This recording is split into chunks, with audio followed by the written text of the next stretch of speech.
Gender-based violence is a cancer. And as communities, we have a huge responsibility to come together to stop this cancer because it has a huge impact on girls, women, and men. According to the United Nations Population Fund report, 1 in 3 women experiences physical violence between the ages of 15 to 49. And 1 in 4 women experiences sexual violence since the age 15. What does this mean to you, Adley? Listen. It means as communities, we need to come together and advocate, spread awareness about gender-based violences because it has a huge impact on our young ones and when they become adults. Join Community Connect as it has conversations with different people in the community to find out on lived experiences and the impact.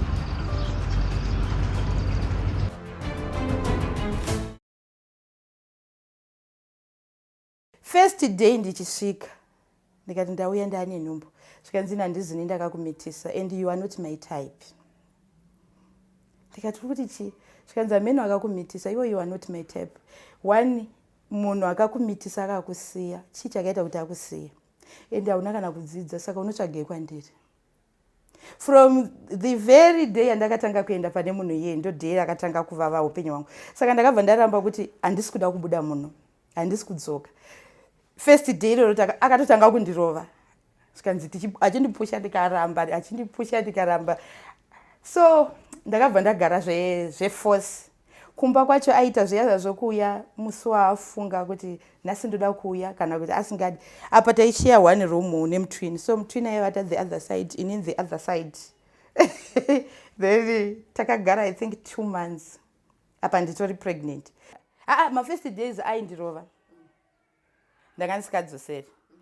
Then the other day akabva andirova ndikati munhu yajaira tikatanga kudzoserana tikabuda panze pataigara ipo panga pakanaka tikabuda panze tikaenda paloni anga ari masikati so tikatanga kurovana atitanga achingouya aikwanisa kuita kana 4 days asipo day raanouya kashoma akatanga tisikarovani.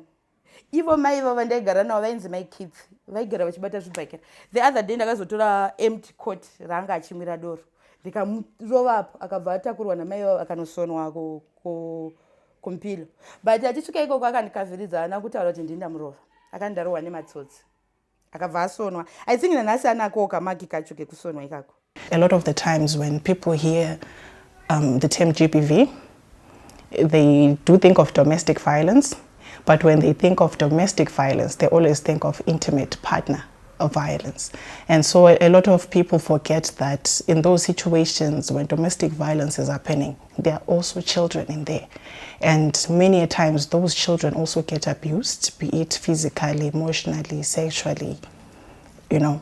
So I've noticed that a lot of people put emphasis on that type of violence, like between partners. But domestic violence actually wreaks havoc in the life of the children, and it actually follows them into adulthood. The effects are very devastating because it happens when your mind is still developing. So the template you are getting for life is not a good one. So in my experience, I experienced domestic violence, but I was a child in the situation. So my first experience with domestic violence happened when I was 8 years old. I think that's the first time I actually became aware that, no, there's something wrong with this picture. This doesn't look right. So that experience, what had happened was I went to school. It was sports day. And then, so, you know, when it's sports day, you carry your uniform and the sports uniform and you change and do all that at school, right? So that's what happened. And in the process, I lost just one sock. So I came back home. I was afraid. I think by that time I already had an awareness that my father was really strict and a scary person. So I was afraid coming home. And so eventually I did come home. I told my mother about it. So when we were still talking, my father walked into the room. And then he was like, what happened? What are you saying? And then I explained what had happened. And then so he called me to his bedroom. And in there, he took out his belt and he started beating me, right? It seems normal because in our African setup, that's how we discipline children, right? So that's what happened. I got a hiding. So when he was beating me, at some point, he just threw that belt down. and he went for my throat and he started squeezing the life out of me. And that happened. My mother was in another room and he just started strangling me. And I was 8, and this is an 8-year-old versus a grown man. And this is over just one sock, one out of a pair that's lost. So he started strangling me, and then he pushed me down on the bed. And then at some point when that was happening, I think my mind disconnected from my body, because I remember struggling at first, trying to get free. And then at some point just giving in. Like I just started feeling weak and I just gave in. And I think at that point, my mind just disconnected from my body. And then I remember just looking. So there was a door, and through that door, there was sunlight beams coming in. You see, when it's in the morning and the light is coming in, right? So my attention went to that. And I started looking at these dust particles just dancing in the light. And whilst this is happening, his hands are still on my throat, squeezing the life out of me. And I think that was my first experience of dissociating. They call it dissociating, when your mind disconnects just to protect you from whatever trauma is happening. So as that was happening, I think I just started giving out. And then at some point, my mom did come in, and she hit him with something on the back. I don't know why. I've never asked up to this point. I don't know why. And she hit him on the back, and that's when he finally let me go. And then that's how I managed to escape. So that was my first experience with violence in the home as a child. Quickly, my mom left my father when I was 2, 3 years old. And so I have an older sister who is 3 years older. And so my mom, when she left, my father would keep me and my sister in a house where he goes to work with enough food, and then when he comes, then he takes us out. And then later on, he decided to remarry. So before he remarried, my mom came to pick us up and took us to our grandmother, who lived in Bindura. So by that time, when we got there, my grandmother had so many other grandchildren to look after. So it was just too much for her. So I was sent to stay with another relative who ended up putting poison in our food. So we were hungry. My sister and I were given food. And my sister thought, since she's older, let my younger brother eat. So I ate everything because I was hungry. And I almost died. And a passerby helped to get the poison out. So after surviving that, I suffered kwashiorkor. And after that, I was sent back to my father, where I spent a bit of time in hospital. And then from there, that's when I realized that I had a stepmom. So the first year when I was staying with my stepmom, life was good, it was beautiful. And until when she gave birth to my half-brother, things changed, like completely. She became a different person. And at that time, going to school, she would give us those sandals. Walking, from that age, I was walking 7 kilometers to school. I was going to grade 1. So I did my grade 1 to grade 6 at a different school. Then I was moved since my father lost his job. So we were moved to some deeper rural areas where I finished my grade 7 and then started Form 1. So when I started Form 1, by that time I used to go to a school that was 12 kilometers away. And then we ended up finding a plot like with the settlement program. So I ended up going to school 18 kilometers to and 18 back. My father had a bike, but he never wanted me to use the bike to go to school. So I went to school until Form 3, then I was dropped out because my father wanted to take my stepmom's kids, who were older than me, to school. So by then, that's when I realized that life is difficult. Although there it was difficult because, living with a stepmom, you get beaten for things that you don't know. things that you didn't do. Like when she just wakes up on on the wrong side of the bed. Like you can know in the morning when you wake up, when you say good morning, you know, just one good morning can tell you a lot of things. Like you know that, okay, the mood today is not going to be nice.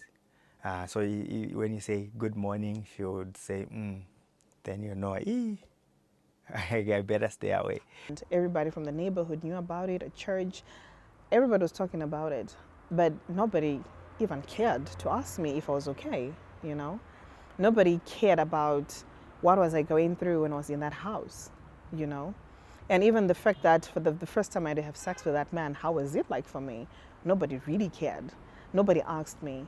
Even my mom, she was never there to even ask me like, Fari, how are you doing? How are you holding up? Nobody even cared.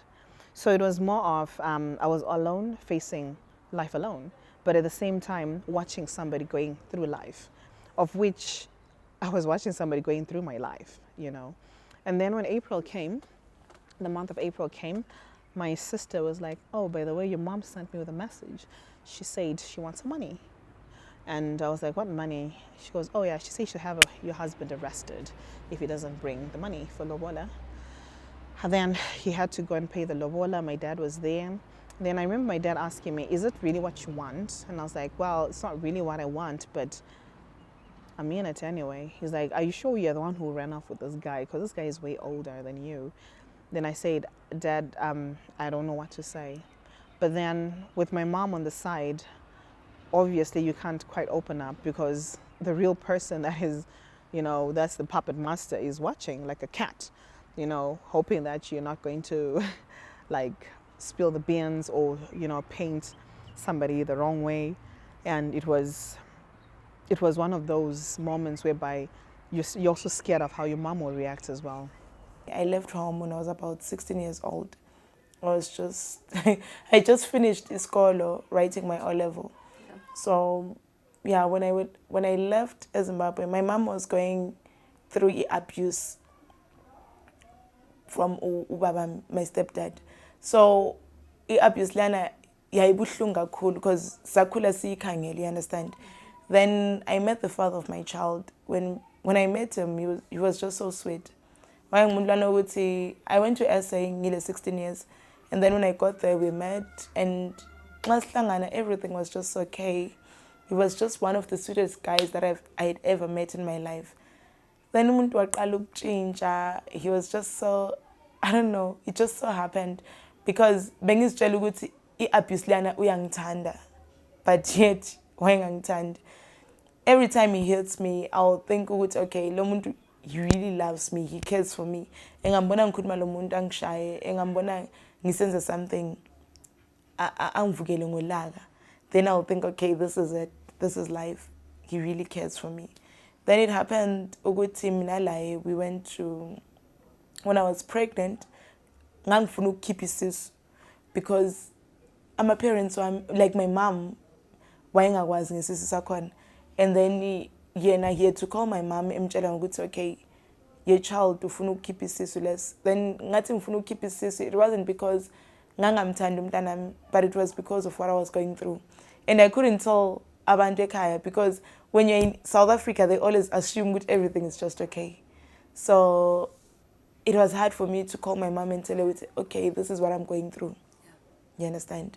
So wafona inakuqala watshela mama ukuthi no, he was a Zulu guy. He's a Zulu guy, sorry. So that guy wafonela mama wamtshela wathi umntanakho ufuna ukukhipha isisu and I'm not okay with it. I love my child. Angifuni. And mina ngahamba ngayobhadala for kule women's clinic in SA. I went to pay ngabhadala 1,000 rands and uku-aborted it was 1.5. So ngahamba ngayobhadala 1,000 sensalele 1.5. The following morning I was supposed to go and pay that 500 rands, the balance I said. So wafonela umamami wamtshela wathi your child ufuna ukukhipha isisu and I'm not comfortable with that because ngiyamthanda and ngithanda lo mntanami. So my mom was like, nxa usuthola umuntu onje, why would you do this? You know how our parents are.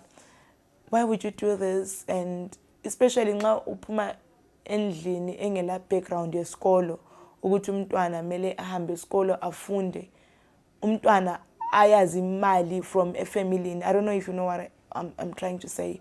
Ukuthi, for instance, ukuthi kunezinye lama abantwana manje ukuthi they know ukuthi my mom can do this for me, my dad can do this for me. But we're coming from that family ukuthi eish nxa uqeda isikolo kumele uhambe egoli uyophanda. You understand? So it was the same with me. I have to go to South Africa and work for my family. And when you get to South Africa and you think your life is now okay, lo muntu ngiyoza ngenzela this, angisize ngamaphepha, and then my life will be okay, and then ngizothola umsebenzi alright, my family will be just, because you'll be thinking of ekhaya ukuthi izinto zimi njani. So not to say that all the violent people that we see are as a direct result of their parents' experiences, but I do believe that the impact of children seeing violent activities in the home, which range from physical abuse, which range from even oral exchange, does have an impact on the way that the children will process it. And I really do believe that it affects them even as they grow. So if they do not receive the support, they will view it as that this is how we respond to situations. So instead of conversations, it's fighting. Instead of reasoning, it's violence.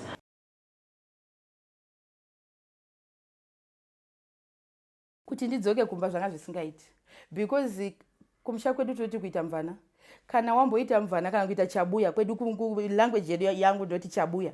Chabuya munhu anoita mwana ari pamba. Saka ini ndaifunga kuti ndakamboita umwe mwana. Saka kuti ndidzoke futi kunoita kuti ndadzoka futi ndane umwe mwana, zvanga zvisingaiti. Ndainzwa kuzvishora kuti azviti. Even ndichirovana ndaingoti imba ichanaka zvichachinja, ndozvinoita marriage. Saka uko zvekudzoka kumba ndanga ndisingatombodi. Saka tanogara uko kunketa 7 uko, violence haina kupera. Apa manje anga akuchinditi wakaura, because nhumbu yacho yakabata one day. Chikanzi wakaura mimba iyo haizi yangu. The other day nhumbu yanga yakura manje zvekutoti mwana anga akutonzika kutamba mudumbu. Tikatanga kurovana usiku. Ipapo ndanga sisina simba rakawanda rekuti ndidzosere. Saka akatora ichi chake ichi akaisa padumbu rangu apa, achindoda kuti ibve. Saka time yakatsikirira so nepressure ndakaita as if ndandafenda kana ndakolapsa, because handinyatsoziva kuti chii chakaitika. Ndakazomuka usiku ndakanyorova ndakavata pasi ndadirwa mvura. So pandakapepuka ipapo makuseni handina kukwanisa kuti ndimuke. Iye akangomuka akanditi mainiki ndiregerera mukadzi wangu I love you, kana pakaita anyone anokubvunza kuti chii chaitika usataura, because ukataura basa rangu rinopera. Ndikati it's fine. Ndaiti ndikavata sone side, mwana aita kunge ari kudonhera side, anga akura nhumbu yangu yakura nditi. Saka ndaitonzwa kuti gudhu. Ndikachinja side ndaita sekuti ndiri kunzwa kuda anga aneta mwana handisi kuziva kuti chii changa chaitika. Saka ndakaramba kutaura chokwadi ipapo. Manesi akazopedzisira vandirapa zvikanzi it's fine. Ndikarapiwa. Izvozvo zvapera kusvika ndipone chimwana changu. Right. So I used to bottle up things a lot.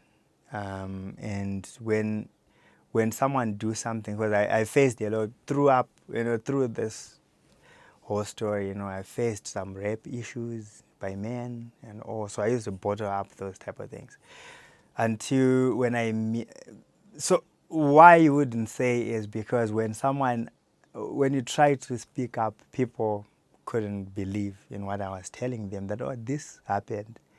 They would think, no, you are lying. This never happened, really, the type of thing. Or some people say, stop being a chicken. You are a man, man up and all. It was a relative that we were staying with, because I was sent there to stay with him for a week. So he used to, so I was told, no, like when you visit somewhere where they're like they're sleeping. I was in Form 1. How old was I by then? 13, 14. When you are, they'll say, no, share a room with uncle, and so you just like, no, uncle should be safe. But you find that when you're fast asleep, you start feeling like a heavy weight on you, and then things happening. So this happened like for a week, and I tried to say it, but no one believed. So I was like, okay, cool. It is what it is. Then when I was in Form 3, I went to the same house again, and the same person wanted to do the same thing. Then I fought him. The whole night we were fighting, and I won the battle. So from there, that's when I felt like, all right, you know what, I don't need to tell anyone. I managed to defeat this person. And so I'm powerful. So no one is going to do anything to me from this point on. When I was in A level, that's when everything that was happening finally affected me, academically as well. That's when it really hit me, because at that time I discovered that my father had infected my mother with HIV. And so my mom had gotten sick and she didn't understand what was happening to her. And then at some point she decided to go to the clinic, got the test done, and she found out that she was positive. And so because my mother never really had friends, my dad would alienate her. He wouldn't allow her to have friends, so it would just be her and us as the children. So she told me. So I was her go-to person. So I started carrying these emotional burdens that I shouldn't have been carrying at a young age. And I remember that really broke me. That really broke me. I remember I didn't reply. When she was telling me this, we're actually sitting outside in the sun, you know. And I remember I didn't respond. I went into the house and I cried. I just broke down. I was dying inside. And yeah, that's my life. That's been my life. That's been my life. So after the baby was born, I got into serious depression. It was so bad that I was like, how do I get out of all this? Because, you know, the problem is, in as much as I was in that marriage, there was always that emotional abuse. Like, wow, your mom sold you off like a cow, you're not good enough. The reason why they don't want you is because of this and that. Why would a mom sell her own child, you know? And you need to do something about yourself. I also don't even love you. I don't even want you. What are you even doing here? I have better choices when it comes to women, you know? So it was more like being told over and over again that, Fari, you're just not good enough. Mhlaka 23 wafika ebusuku, after they were drinking and everything, lama brothers wabo, after the comment, I didn't know ukuthi mina comment le uyifake engqondweni. Ngilele lo mntwana sengisukile like main house, bedroom yethu phandle. Xa ngilele lo mntwana, he comes in around 12 o'clock. Xa efika uyaqoqoda umnyango. Ngisitshela ukuthi okay, it's him vele, obviously there's no one ongaqoqoda lapha. Ngivula umnyango ngithola kula muntu ahambe ewindini aqoqoda again. Xa eqoqoda lapha ewindini, I'm like, okay, ngimemeza ibizo lakhe. Mangimemeza ibizo lakhe lapha, the guy abuye after about an hour. Xa ebuya after an hour, ngivula umnyango batha, he just hits me. You know, one shy, like that day I thought I would lose my life because kwakungela umuntu ongangisiza. He hit me. Umntwana is just a month old. Nxa ngishaya and I'm trying to ukuthi ngidonsa umntwana. Mangidonsa umntwana uyampusha umntwana because wangishaya ukuthi angisela amandla. Xa ngiphelelwa ngamandla, I'm trying ukuthi okay, let me save my child because umntwana wayeku age yombheda. Ikhanda lakhe liwela phansi. Ngiyazama ukuthi ngimdonse uyampusha again. So now I'm being here to ukuthi okay, if engacabangela umntwana ucabangela bani, you understand? So he hit me to the extent kwangasikho kuqala, kwangasikho kwesi-2, kwangasikho kwesi-3. And I was just keeping quiet because I had no one to tell. I couldn't tell my mom, I couldn't tell, because you have to hide umuntu wakuthi ama actions wakhe anjani. You cannot tell them ekhaya because we always pretend in my relationships so everything is okay, but sifela ngaphakathi.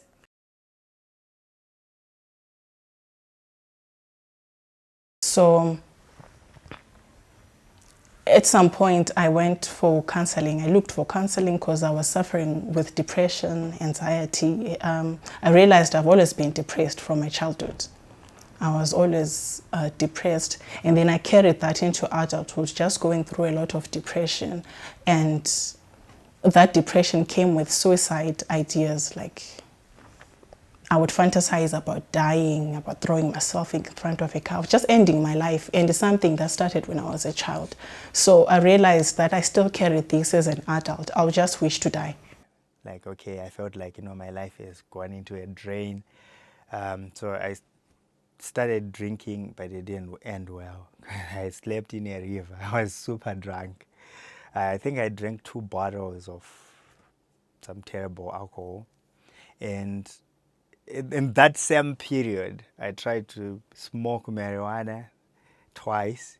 I tried cigarettes 5 times and everything didn't work. It's one of those things where I say to myself, Tinashe, who are you? What do you want in your life? You don't want to go that route. You want to do the right thing. You don't want to live the same way. You don't want, when you grow up, you have your kids, you don't want them to live the same way that you grow up. And then me getting into depression and me having to always slit my wrists as a way to just, cope. I just wanted to just die. And each and every time I would find myself in hospital, like before with the tablets, I'll find myself in hospital as well, overdosing with the sleeping tablets. And suicidal thoughts were now back again, and also attempting. And I would think, okay, I think it's best for me to just kill my daughter, and then I kill myself, and it'll be all gone, because nobody really cares about me. Nobody wants me. And I thought to myself, okay, I think it's gonna be all right, but how all right, I don't know.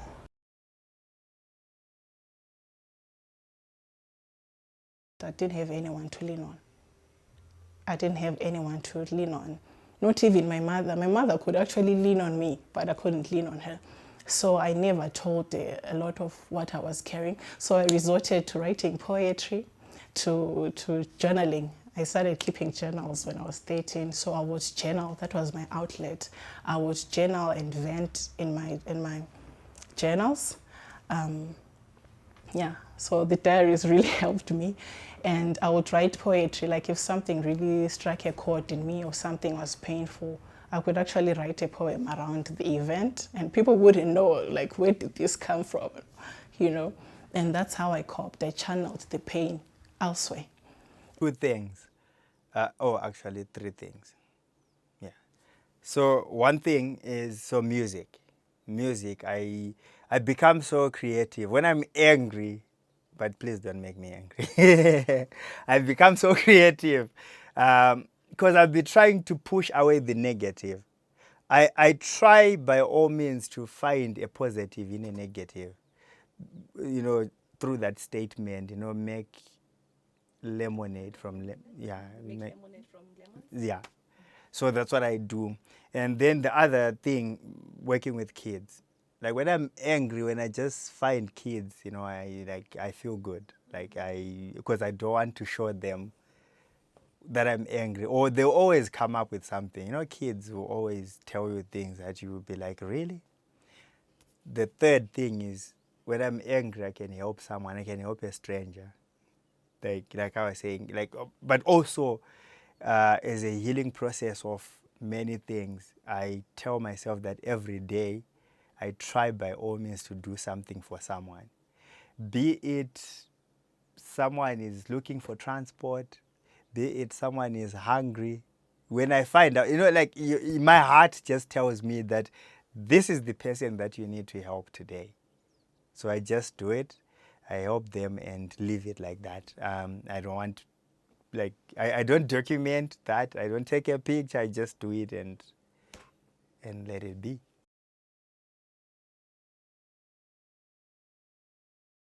So I'll just say to the community, if someone is doing something to children, to their partner, just confront that person, report them to the police. Don't just sit there and do nothing. Kuvakadzi vari ngavasati even achiri kutanga kupinda marriage munhu ari violence achinji violence. Kana uchitanga kupinda marriage ukangoona munhu ari violence, it's better usiye, because mukada kuona vamwe vari kuurayana vaya ndio violence. Indakangozoita ilaki kuchengetwa naMwari, because violence yedu yaikwanisa kuti umwe munhu aende kumakuva. Mangibuye ekaya, I couldn't move on. Then like enough, after some time I managed to go to ngithole omunye umuntu owa understand. I was transparent to that person. and move on, we are move on, but that thing ayipheli. Because you know, there were times ukuthi good relationship you cannot be happy nxa ungashayivanga. Kuya affect her serious. So what I want to tell abafazi phandle ukuthi just have one person ozokwanisa ukumtshela, whether it's your mom or your sister or even a stranger, because this thing is not easy. I don't want to lie. It's not something ongayigcina nxa ukuthi ungahlali lasemendweni if it's not into ekujabulisayo. Just yazi ukustart again, it's not easy.